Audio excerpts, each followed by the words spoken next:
Well, it's a pleasure to be here, and thank you very much to Greg and your colleagues for the gracious invitation. If you're invited to spend a month in Australia and you say no, you're a fool, because this is one of the greatest countries in the world. Although I had second thoughts Tuesday morning when my plane landed, and then Wednesday, no sunshine, I thought, oh God, I've never been here this time of the year. Is this going to be a month of this? But fortunately, this morning the sun reappeared. So what I want to talk about today is the morality of free market capitalism, the various themes that we can discuss here that are on the table, but I want to go through a few things that may be a bit unusual. And I did explore them in this little book. I'm rather proud of it, mainly because most of it I did not write. I commissioned them. They're by other people. I found really smart people to write short essays, so each one is a kind of intellectual snack. You don't have to read a big, huge book. You can dip into it, read it at your leisure, and I tried to get something for everyone. So there's literature, there's economics, there's history, there's moral philosophy. Now, it's very common to hear that free market exchanges are immoral, or if they're not immoral, there's nothing moral about them. And I get that response quite often on university campuses, normally from the professors. They say, morality of capitalism? Really? What's moral about capitalism? Well, there's a lot that's moral about capitalism, and that's what I want to talk about in a moment. They normally say it's at best an amoral mechanism of exchange. Michael Sandel from Harvard University wrote a big book, What Money Can't Buy, about how wicked monetary exchange is. It erodes and corrodes every moral value. He has nothing positive to say about it except one line in the whole book. He says, well, it did prove to be perhaps more efficient than alternative methods. So, well, there's that. There is that. We banished famine and mass starvation and so on. So he's willing to put a tiny weight on the scale for that. But the whole book is an attack on the idea of market exchanges, which he points out corrode alternative moral perspectives. In my response, I reviewed the book, I said, yes, among those alternative moral perspectives that were corroded by capitalism are slavery, the caste system, religious intolerance, mass murder, and so on. But hey, who's to say that those are bad things? My perspective is I'm very happy that those were eroded by the cash nexus and the idea that one would exchange for mutual benefit. It's often claimed that it produces selfish, greedy, materialistic, uncaring people, in contrast to socialism, where you don't find that kind of behavior. Well, people who argue that never lived under socialism. I spent a fair amount of time in communist countries, and one thing you found was an extraordinarily highly developed form of selfishness. If you did not elbow your way to the front of the line and trample on other people, you didn't eat. Your children didn't eat. And normal moral standards of behavior were eroded and destroyed by communism and dictatorship. And then, of course, the claim that it despoils the environment, and one could go on and on and on and on. So I want to address a few of those. But let's start with the first question about materialism, because most of the people who make this claim about it being materialist are somehow favorable to or influenced by the worldview of Karl Marx. Well, Karl Marx was a materialist. He was an explicit materialist. It was the material basis of production that determined the superstructure. So it's a bit ironic that someone, or a philosophical well that was explicitly materialist, would be used to attack capitalism. Now his argument, quite interesting, it's a little bit primitive when you read Marx's work. The hand mill gives you society with a feudal lord, and the steam mill society with the industrial capitalist. What drove history, the reason why he was a materialist, was the material means of production changed. No explanation of why. You just go from the hand mill to the steam mill. I don't know, it happened somehow. And then that changed the social relations that followed after it.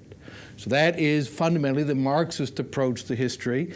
And quite often when you hear people today who call themselves Marxists, this is what they have in mind. So Varoufakis, Yanis Varoufakis, formerly of the University of Sydney, now Minister of Finance of the collapsing Greek government, is a Marxist in that sense. He's not a communist per se. He's not crazy, frankly. He doesn't believe that everything should be owned by the state. But he has this Marxist orientation to what it is that brings about social change. It's a primitive view, in my opinion, because he never addressed the question, well, where did steam mills come from? What made that possible? What was the source of technological innovation or institutional innovation? It just happens for them. Joyce Appleby, a much better historian in my opinion, she's at UCLA, she wrote a wonderful, interesting book, The Relentless Revolution, A History of Capitalism, which I highly recommend, but I warn you, the economics is completely daft. It doesn't make any sense, but she's a very good historian of business, and she writes lovingly about the growth of business enterprise and entrepreneurship.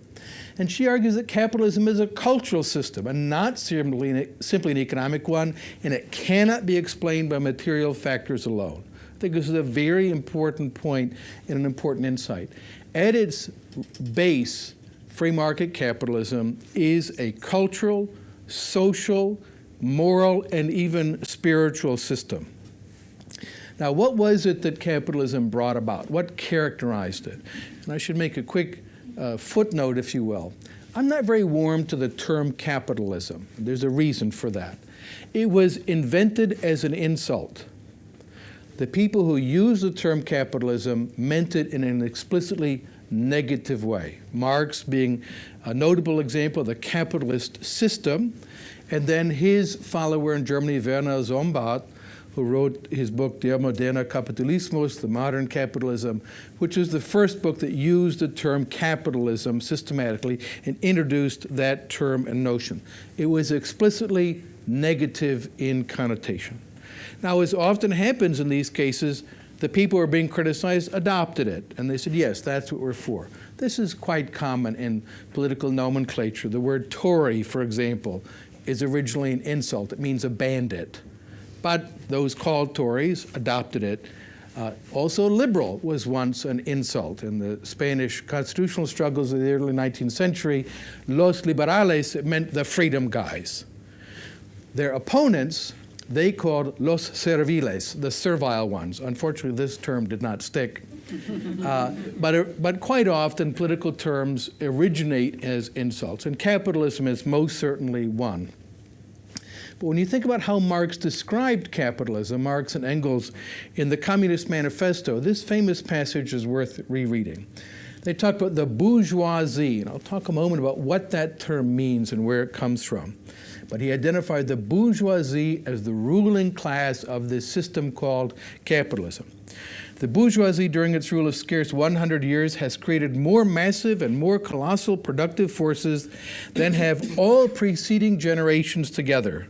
Subjection of nature's forces to man, machinery, application of chemistry to industry and agriculture, steam navigation, railways, electric telegraphs, clearing of whole continents for cultivation, canalization of rivers, whole populations conjured out of the ground.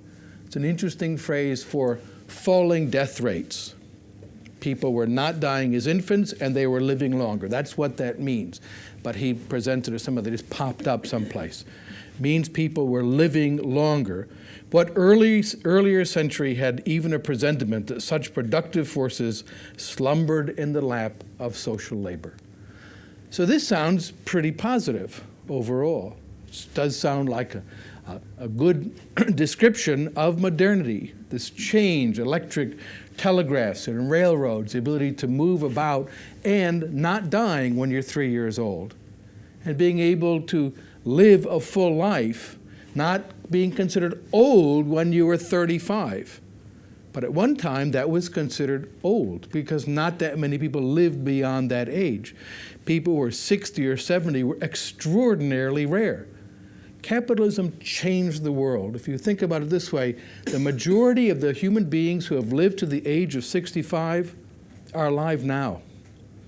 Just to give some sense of how the world has been transformed. Nonetheless, Marx considered this system to be wicked and evil, but more importantly, within his so-called scientific critique, it would destroy itself. It would produce its antithesis, socialism. Turns out that didn't happen. But this has not stopped people from calling themselves Marxists, despite the fact that the primary prediction of Marxism manifestly failed. It did not happen. This interesting question, why they persist in this historical account. But let's look a little bit deeper at what this term bourgeoisie means. It comes from a German term, a Burg. Burg meant a fortified place, a city. And after the Dark Ages, the revival of civilization in Europe was very much a factor of the rebirth of cities, of urban life. So this is a map of Cologne, which was originally a Roman city, Colonia Agripensis, now Köln in German. It had been abandoned by the Romans. It was just some cows and an archbishop still living there. And merchants came and settled there. Along here, the Portus, if you go to Cologne, there's the Römisch-Germanisches Museum, which is a wonderful museum, and you can see the excavation there in this Portus area. They would set up tables and buy and sell stuff. That meant more customers came, more customers meant more merchants, more customers. They built a wall around themselves to protect themselves from bandits and robbers and so on, and eventually the walled city of Cologne emerged out of this. It's a most interesting example of the organic development of a social order. And this happened all over Europe.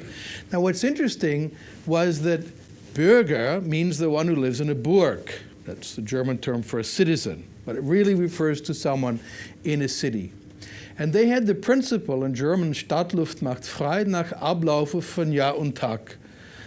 After the lapse of 1 year and 1 day, if you were a serf and you ran away from your lord and got into the city, going from one Starbucks to the next, for a year and a day, you became a free person. The city air made you free. These are places of freedom, and they were known in particular as places of industry and commerce.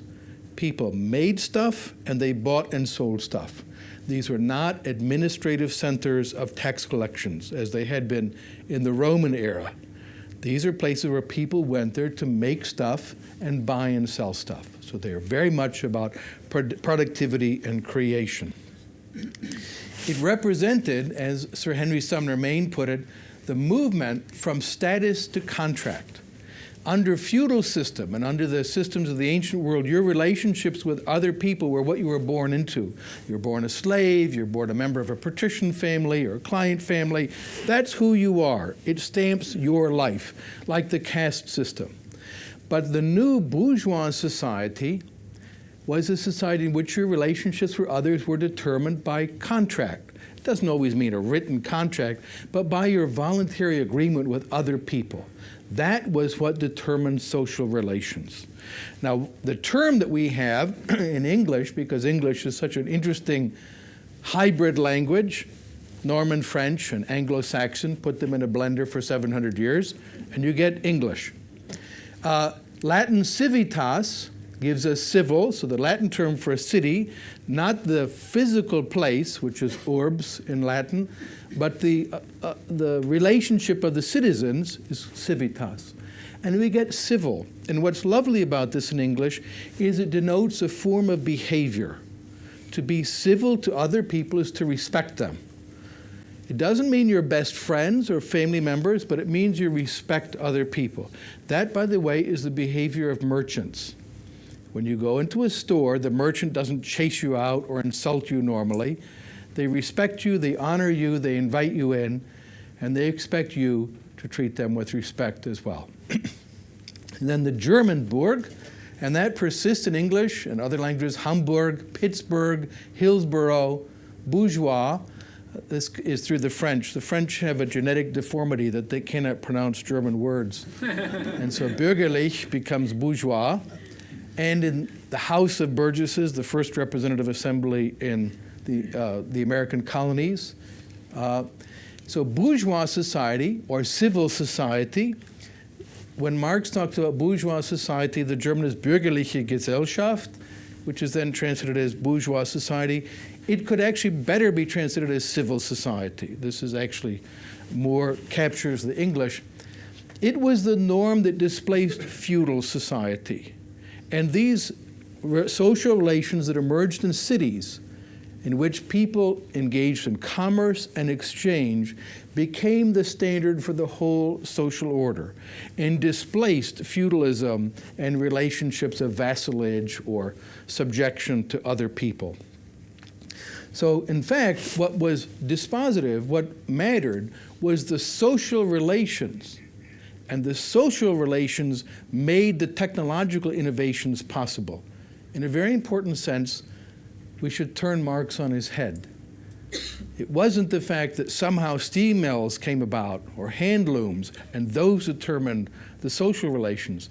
It was changes in social relations made possible economic and technological changes. In this sense, I'm very much an anti-Marxist, in the sense that I think he basically got it fundamentally backwards. So what is free market capitalism? Joseph Schumpeter, in his definition, focused on a few interesting elements. It's a subspecies of all the systems characterized by private property, which tells us private property is a necessary but not sufficient condition for what he wants to call capitalism. It carries out new combinations of factors of production, innovation, introduction of new kinds of doing business, not only products, but also new business organizations such as the joint stock company and all kinds of voluntary associations, and involving the creation of credit, mobilizing the savings of large numbers of people through the banking and financial system. Joyce Appleby, private individuals take initiatives of their own capital to enhance production, produce something they can sell in the market for a profit. Deirdre McCloskey, and this book, Bourgeois Dignity, I recommend very highly. It's a really rich and interesting book, and it's well written also. She's a top-level economist and a top-level historian, and she can write English really well. So that's if you do the Venn diagram, not many people come into the intersection there. Private property and free labor without central planning, and it's regulated. This is a very important point. There are no unregulated markets. All markets are regulated by the rule of law. So I always cringe when people say, well, you're against regulation. I say, no, I'm not. I'm very much in favor of regulation by the rule of law rather than commands from bureaucrats. So regulated by the rule of law and ethical consensus, and she focuses on the age of innovation, what characterized the modern world. And I'll show some data on that in a moment. So it's an economic system. We're accustomed to thinking that way. It's a legal system, and this is one of the things that we now understand better than we did in the past. Milton Friedman, who lectured at CIS years ago, spoke at a conference I organized in the Soviet Union in 1991 before it disappeared, and he was asked, what is it that we should do? And this was during the period of the 500 Days Reform Program and so on. How do you undo communism? And he said there are three things you need to do: privatize, privatize, and privatize. So we all chuckled. It seemed the point was very clear. Years later, I was involved in a conference in the Russian Federation, and he spoke again before he died. And he apologized. He said, I wasn't right about that because we did not understand the real nature of the problem. Privatize into what? There's no private property law, no court system to adjudicate contracts, no well-developed law of property or contracts. You have to get the legal order right. That was the key. That is what in some countries happened and in some countries did not. It was a really remarkably humble admission by someone that we did not understand the extent of the problem at that time. Now we have a much better understanding of the legal foundation of free market capitalism. And one more, it's a cultural and social system. Constant innovation, this is something many people hate. In fact, Karl Marx's critique of capitalism, one of his strongest arguments is he said, all that is solid melts into air. Things change so fast. It's disorienting. Can't we have the stability of the old medieval village and railroads? But you can't.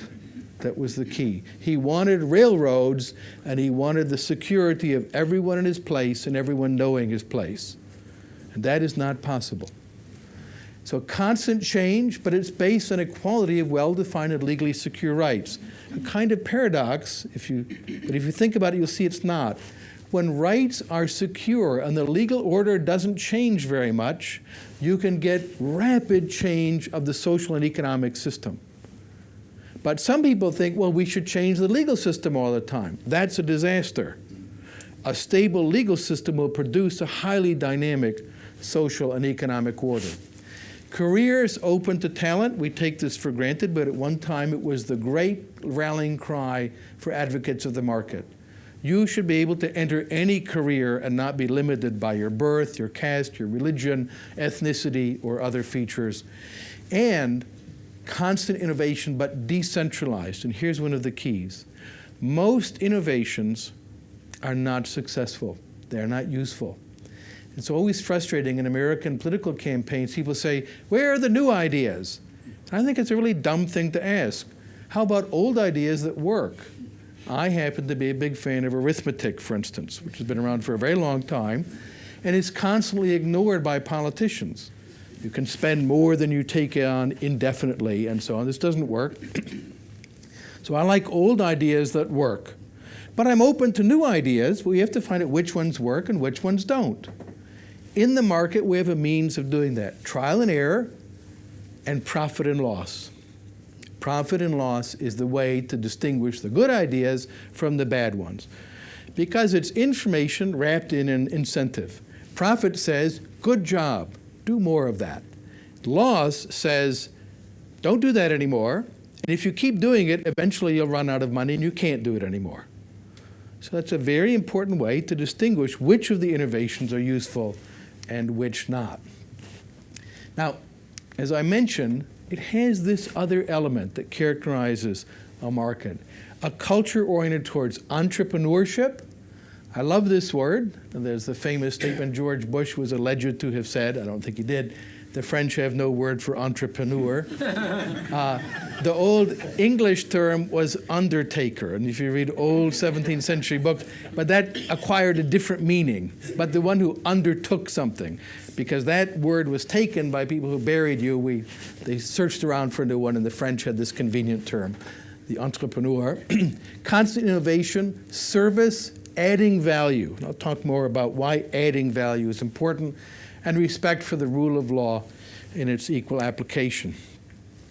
Now let me go back to the question I asked about greed and self-interest at the beginning. Some people say, and I hear this all the time, Adam Smith said, selfishness generates optimal outcomes. This is not true. People who say this have never read Adam Smith.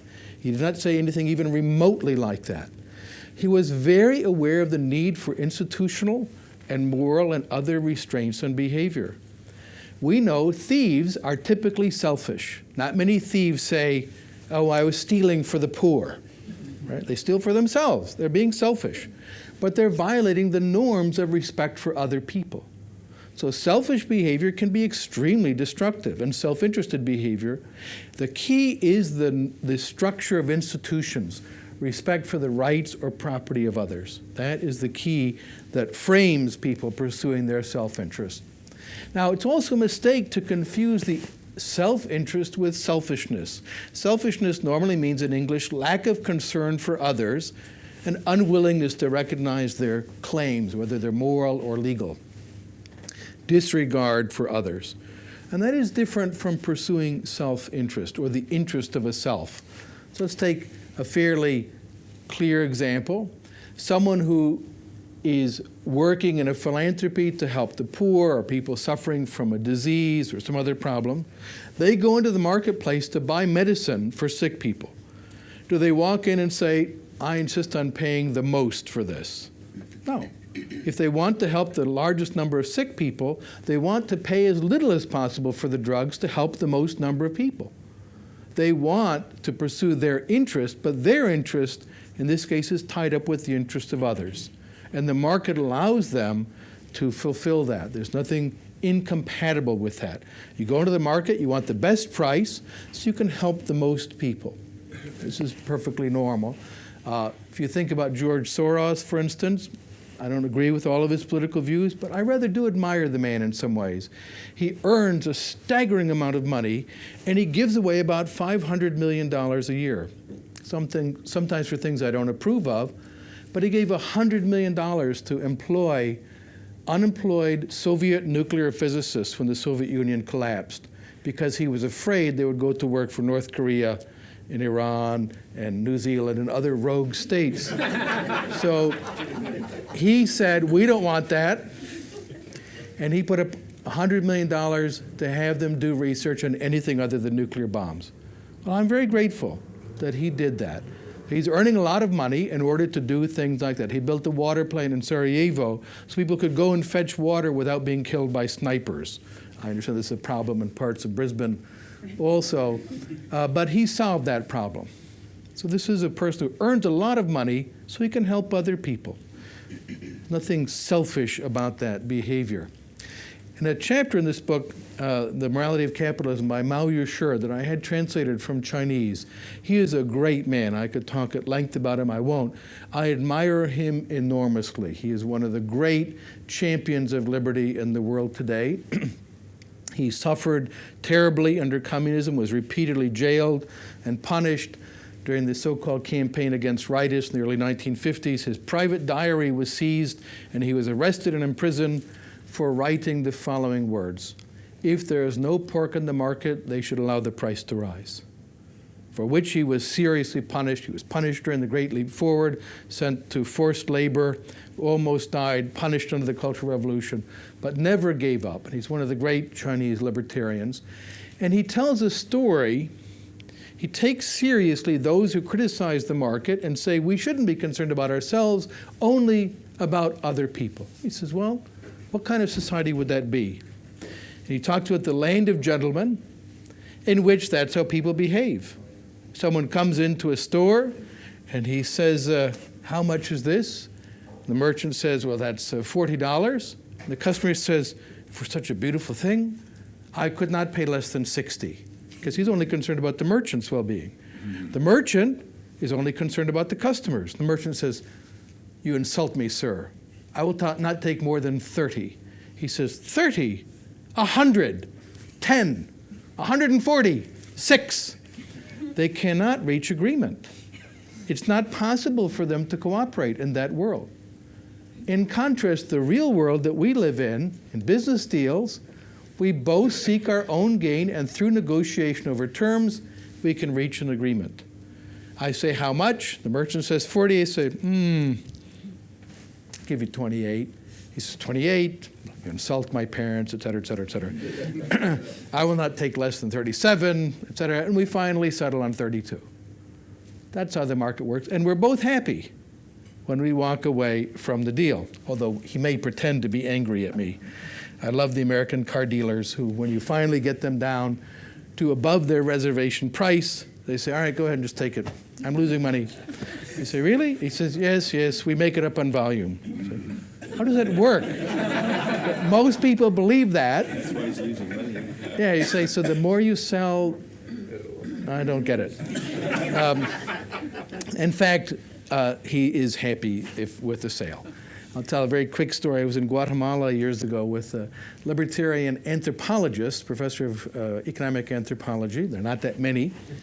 And he's Mayan. He teaches at the university there. And we went up to his homeland, the Mayan highlands, in Chichicastenango, and he was helping me. I was buying things in the market. And at one point I stopped and I said, Estuardo, I feel kind of bad about this. He said, why? I said, I've been negotiating and haggling with this merchant, and then I realized when I did the translation from quetzales to dollars, it was less than $1. And that's not very much money to me, but to him it's a fair amount of money. And the Estuardo said, Tom, sit down. So I sat down, put his hand on my forehead. He said, you're sick. I said, what? He said, you have a socialist virus. I said, what do you mean? He said, just like all the socialists, you think we indigenous people are stupid and we like selling stuff to white people at a loss. He said, let me explain something. If an indigenous merchant says yes, he made a profit. And judging by your negotiating skills, a quite handsome one, too. Then he said something. He said, if you really want to ruin an indigenous merchant's day and make him miserable, here's what you do. You say, how much is this? And he says, 500 quetzales. And you say, okay, and get out the money and give it to him. All day long, he's going to say, I could have asked for 1,000. So if you want to make him miserable, that's the plan. But if he says yes, he made money on the deal, or he won't say yes because they don't sell stuff to white people at a loss. This is not how they think. Now, it's very common, a fallacy behind criticisms of the market is the idea that if someone gained, someone lost. You hear this all the time. Oh, profits, but where were the losses that corresponded to it? Jean-Baptiste Say destroyed this fallacy very effectively in his work. It's very well worth reading. You can get it all online now as well. He said that all of us are interested in the general prosperity. Think about it. If you, my customer, are prospering, am I happy or not? Normally, I'm pleased if you can pay more for my stuff. Economic nationalists are always angry when other nations prosper. So we have them in the United States. There's a fellow on TV named Lou Dobbs. He's always fulminating and angry. The Japanese are prospering. Then there's the Chinese, even the Canadians. I thought, this is too far. I mean, who could be angry at Canadians? The nicest people in the world.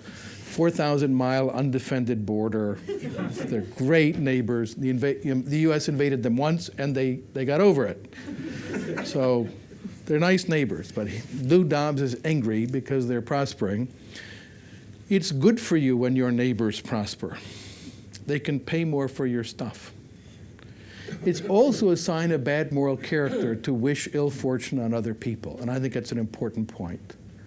It's, in addition, economically stupid. We should be happy that the Chinese are prospering. If they buy stuff from us, they pay more. We should be happy if the Vietnamese or the Kenyans or the Brazilians or the New Zealanders, if they prosper, it's good for other people as well. We should be pleased with this. And Say pointed out this important fundamental principle of the market, of mutual prosperity. Now, I'll run through a little bit of game theory.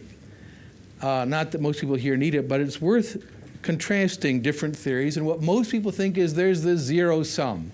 Sum of the payoffs is zero, right? Tim benefited by 8. 2 other people must have lost 4. Or 8 people lost 1. There's a balance between profits and losses, between gains and losses. In fact, this almost never happens. They put it on the blackboard. In real life, this is extremely rare. But most people think it characterizes everything. This is more common, the negative sum game, which the sum of the payoffs is less than 0. So for example, I'm walking down the street and a couple of people mug me. I walk down the wrong street, they attack me, take my wallet. I've got maybe 50 Australian dollars. They take it from me, but I'm stabbed in the process.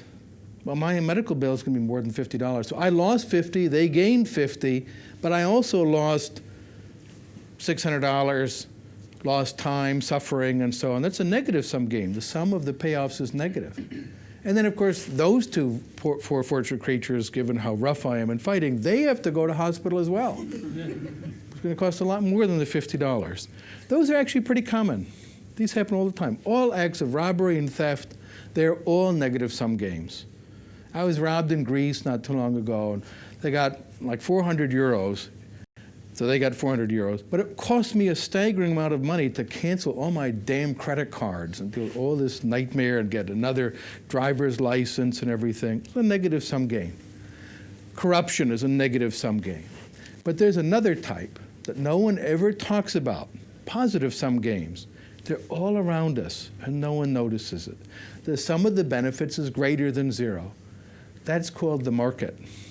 The market economy is characterized by this. And John Stossel, a journalist, pointed out to me so well, when you go to the store, you have this weird experience of a double thank you. You buy the good, you say thank you, and the merchant says thank you. If you think about it, that's weird. Normally, if I say thank you, the other person says you're welcome. If I fall down the stairs and someone helps me up, I say thank you. If the other person said, no, thank you, I say, this is a very weird person. Right? Something is wrong with this. They say, you're welcome. But in the market, it's thank you and thank you. That's a sign this is a value-adding transaction. What we need is to make positive sum games the norm. In other words, to transform these into these. That's one way to think about the development of free market capitalism, is moving from this kind of social relationship to this kind of social relationship. Now, I'll skip over this very quickly just for time, because it's all something I've already discussed. And think about the tragedy of the commons, this issue of environmental despoilation we hear about. It's very common, and this is actually a serious environmental problem around the world, overfishing. People catch too many fish. And the reason is, if I don't catch the fish, it's not going to wait around for me to catch it later. Someone else is going to catch it. Everyone says that, and as a consequence, too many fish are caught. In the Philippines, often people fish with dynamite. They toss bombs into the water, stuns the fish, they float to the surface, and you can capture them. You can do this at a municipal swimming pool someday, just see what happens. It'll be very similar. Or they use bleach, which means they can't breathe, they can't get an oxygen, they float to the surface. But the dynamite and the bleach kill the coral reef. Coral reef dies, it's a living organism, no more fish. They know this. When they're interviewed, they say, yes, we understand that. Why do you do it? This is the answer they always give, some version of this. There won't be any fish for me. So I catch as many as I can. Property rights are what we need. New Zealand, they've instituted property rights in the fisheries. In Iceland, Canada, some parts of the United States and elsewhere. It gives you the incentive to generate a capital value. Capital values in markets are established by exchange. It's the sum of all the future rents the resource will generate discounted by the rate of interest. You can't have that if you can't capture the future value. The only way to capture the future value is to be able to exclude other people. And we call that a property right. I was in Namibia last year, they have cows, and met with a number of farmers. They said, we want property rights. The government will not allow us to have them. They say, you're Africans, you don't get property. I said, well, we do understand property. They want to say, this is our family's land. Under the current law, anyone can add more cows to the land. When you reach 18, you have the right to add cows. They do. They eat up all the grass, and every year thousands of cows die of hunger.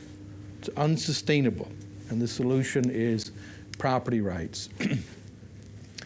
Very quickly, this issue, human rights or property rights, we hear this all the time, as though somehow people who believe in property rights think the property has a right.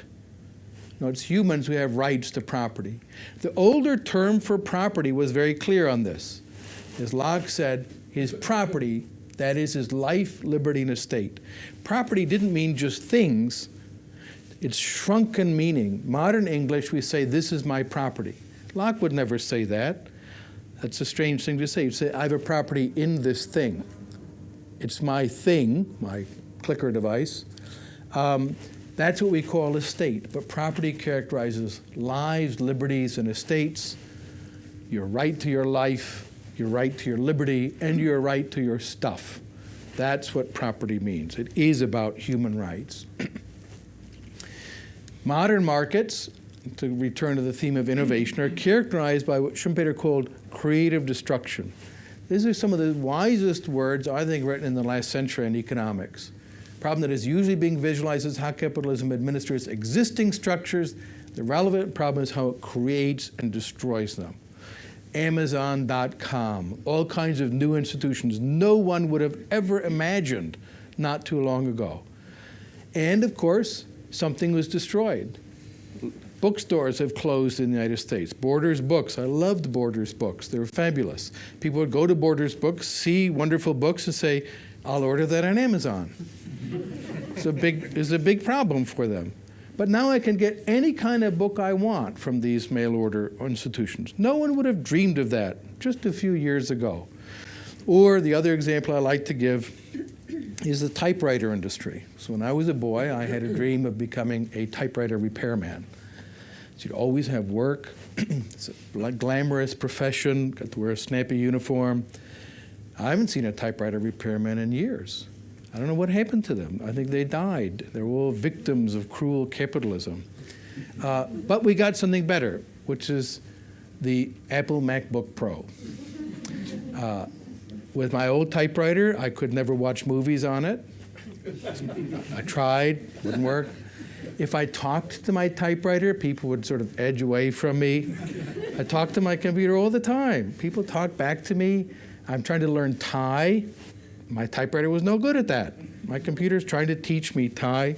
Do all kinds of things with it. It's much better. But something was destroyed, the typewriter industry. And the fact that on every college campus there used to be little notices, I will type your thesis. They're all gone. I mean, what happened to them? Cold-hearted capitalism happened to them. Ruined their lives. All those people used to type papers. I just think they went to the graveyard of typists someplace, like the elephant graveyards in Tarzan movies. They all died. No, they got other jobs. They did something that added more value. And lastly, the alternative is no longer socialism, other than the University of Sydney Faculty of Political Economy. No one is serious about socialism anymore. The real alternative is cronyism. That's a big problem. From the Greek word chronios, long-term, it's the old buddies of people who have power. And when people have power, it turns out other people want to be their friends. This is observable every place in the world. They can bend the rules, they can give you an inside deal, they can give you a subsidy, they can stop those wicked competitors. How dare they come in and compete from you? Crony capitalism, crony socialism, and it is unfair and unjust.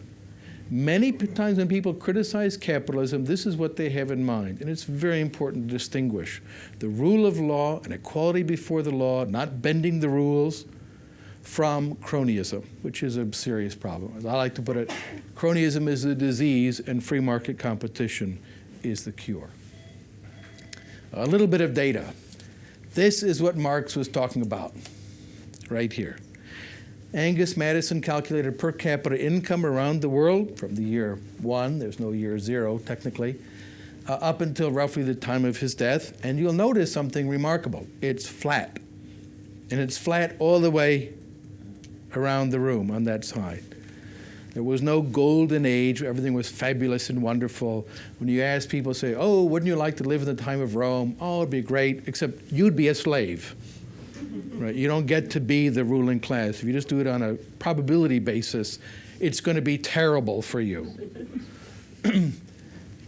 This is what needs to be explained. Poverty is the natural state of humanity. It is what you get when you fail to produce wealth. In contrast, wealth is not what you get when you fail to produce poverty. We worked all week long to produce as much poverty as we could. We failed, and everyone is rich. It's not how, the world doesn't work that way. So the question is, what produces wealth? That's the question, not what produces poverty. Poverty is what you get when you didn't produce wealth. And I said, this is what needs explanation. And when I put in the graph, the others clustered around, they said, wow. I said, you didn't know this?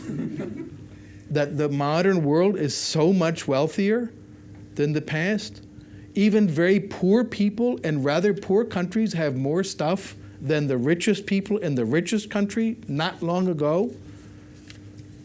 For people who deny this, I always invite them. I said, I will pay for you to have the best dental care available in 1960 that only the Rockefellers could have afforded. I'll buy it for you and see what it's like. Or you can have the dental care that even poor people can afford in prosperous societies today. But it's not just diachronic. I'll run through a little bit around the world. The Fraser Institute of Canada does this wonderful project measuring economic freedom. You can download all the data sets, run regressions, combine them with other data if you want. It's a very open source project. And they measure all the countries of the world. They give them a rating and then a ranking. These are put into quartiles. Australia, right here, number 8. United States, 12. I'm not happy about that. I'm happy that Australia is 8, by the way. But the U.S. has been slipping for some years, not only under the Obama administration, also under the Bush administration. We can look at what's happened with the rankings, generally improving over the years, a little bit of a dip off here because of the global financial crisis, but still pretty high. Australia, over time, how they've performed, has a nice chapter in Australia, and we're hoping to get a translation into Strine in the next year for wider distribution. And then, let's do the fun part and look at how different countries compare based on economic freedom. Just taking the quartiles, these are the averages of the least free 25% and so on. Well, there's a pretty robust correlation between per capita income and economic freedom. Now, correlation, causation, not the same. It could be countries become really rich and say, let's have economic freedom now. This is an easy thing to test for statistically. It does not happen. Poor countries adopt good policies and become wealthy. We can look at economic freedom and economic growth. This may not look like a big difference, but when we compound it year on year on year, those countries with more freedom leave the others behind. This is the major cause of global inequality, if you want to put it that way. It's not some countries are falling down, it's others are growing at a faster rate. And the ones that grow at a faster rate are the ones with more economic freedom. We can look at inequality, big hot topic. They measure the income of the poorest 10% of the population as a share of total national income, and it's about 2.5%. It doesn't vary very much. It bounces around a little bit year on, year on. That was a bit of a surprise. But what does matter is what your per capita income is. Or another way to put it, if you're going to be in the poorest 10%, it's much better to be a poor person in Switzerland than Swaziland. Because in Swaziland, being poor means no clean drinking water, no eyeglasses, probably illiterate. Your daughter dies in your arms of a disease no one dies from in Australia, of dysentery or something like that, or cholera. Being poor in Switzerland means you do not have an iPad. I'm sad, but not very. That is the difference between poverty in those countries. Life expectancy, not a surprise. It's a feature of income, so we see that's positively correlated. Back to for a minute. Yep. What do you think of the Walton family having as much money as the lowest 30% of the people in America? I'm sure that's not the case. I read it a couple of days ago. Yeah, I'm sure it's not the case, though. One of the issues is people often look at such things, and actually it's worth discussing. They count financial assets that are invested, but they don't count the income, the capital that generates the income stream, among others. And if you calculated that as capital, it would dwarf that. So to take a very simple example, you sometimes hear it said, some company, General Motors or Siemens or whatever, their value of the company, this is a very common comparison, is greater than the GDP of Ghana. Oh my God, that's terrible. That's the wrong comparison. Because the capitalized value of the firm, which is the value of all the shares times the number of shares, which is also misleading. If you sold them all, they'd foul. But taking that as the value against the annual income of a country, well, what you should be comparing, if you want to make the comparison, is the profit versus GDP. Those are the relevant comparisons. But that comparison is never made. So these are usually very, very misleading. I think they're usually made by journalists who aren't in business. Well, or sometimes they just haven't thought about it. And that's one of the good things that think tanks do, is just to point this out and get more clarity on these matters. That's right. Now, this is the other interesting point. I want to wrap up here because I'm running over on time. There's a strong correlation between economic freedom and political rights, that is the right to open, free, and fair elections and so on, and civil liberties, the rights of a free person, the right to freedom of worship, right to freedom of speech, the right not to be arbitrarily detained or tortured, and so on. It's complicated, and it's not clear what causes what. That this thing deserves a lot more study by political scientists. You can tell stories in which more economic freedom led to more civil and political freedom. South Korea would be an example of that. 1966, they joined the General Agreement on Trade and Tariffs. They opened up their economy. Over a long period of time, this generated a middle class that demanded the removal of the dictatorship. And it basically is a kind of free, dynamic country with a free economy and K-pop music that's dominating Asia and so on. Or you can tell stories like India, which had political democracy that sustained itself for a long period of time, and then 1991 began the economic opening. So there are different stories you can tell. This deserves more study. But we know they're very strongly connected. We just don't understand the linkage very well. But we know that incentives and institutions matter. I like to give this example. This is, everyone here knows what this is. It's the Korean peninsula photographed at night from a very tall ladder. And then they drew in the little lines here. This, by the way, this year, North Korea won the coveted first prize in the International Earth Day competition, as you can see here. And I predict they're probably going to be number one in next year as well. It's an amazing country. I did visit in 2010, and I'd never seen someplace where they turn cities on and off. I didn't know you could do that. But, and the hotel I went to, they sort of saw the bus coming, and they turned on the hotel. It's like everything was off, and then ding, ding, ding, ding, lights all went off as we approached.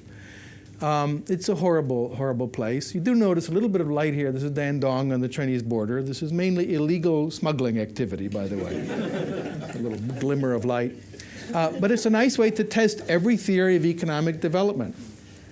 Some people say, well, if you were ever colonized, you can never advance. Well, they were colonized by the Japanese Empire, or the Greater East Asian Co-Prosperity Sphere, as it was technically known. Which is a really brutal form of imperialism. I don't like any empire overall, but this was one of the nastiest ones. They tried to exterminate Korean culture, wipe out the language. It was illegal to speak Korean. The rape, the horror of the so-called comfort women were sex slaves of the Japanese army. But they all were subject to it. So that can't explain the situation. If you're behind, you can never catch up. Dependency theorists argue that. Well, they were way behind. In fact, 1960, they were behind North Korea. In 1960, South Korea and Ghana had equivalent per capita incomes. They've gone up about 35 times since then and continue to rise.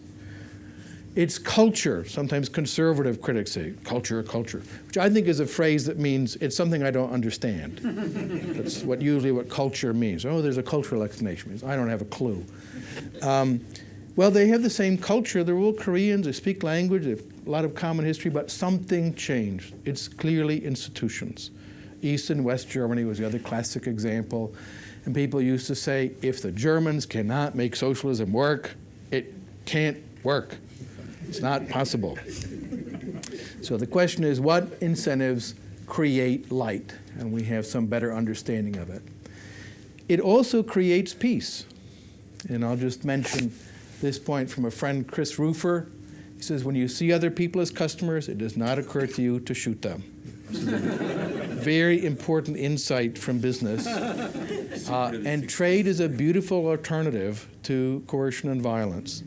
I'll quickly go through a little bit of data there, see, and it's just on what's called the free trade piece, because I know I'm running over time, and mention that this has been known for a long time. In the Odyssey, this great scene here with the Cyclops, this passage explains something very important. If you remember in the Odyssey, when he lands on the island of the Cyclops attacks and eats the men from the ship. And when Odysseus says, what is my guest gift, which is customary when you wash up on someone's island, the Cyclops says, I will eat you last. Not very good guest gift. And then it asks, why is the Cyclops a savage? And this is Homer's answer. The Cyclops have no ships with crimson prows, no shipwrights there to build them good, strong craft that could sail them out to foreign ports of call, as most men risk the seas to trade with other men. The Cyclops is a savage because he lives in the ideal world of the anti-globalization movement. All production and consumption is local. They don't trade. But the consequence is when they see strangers, they don't see them as an opportunity for mutually beneficial exchange. They see them as snacks, which is a very different perspective. So what we want is a positive sum society. And that is what free market capitalism generates. And I thank the CIS for making that possible.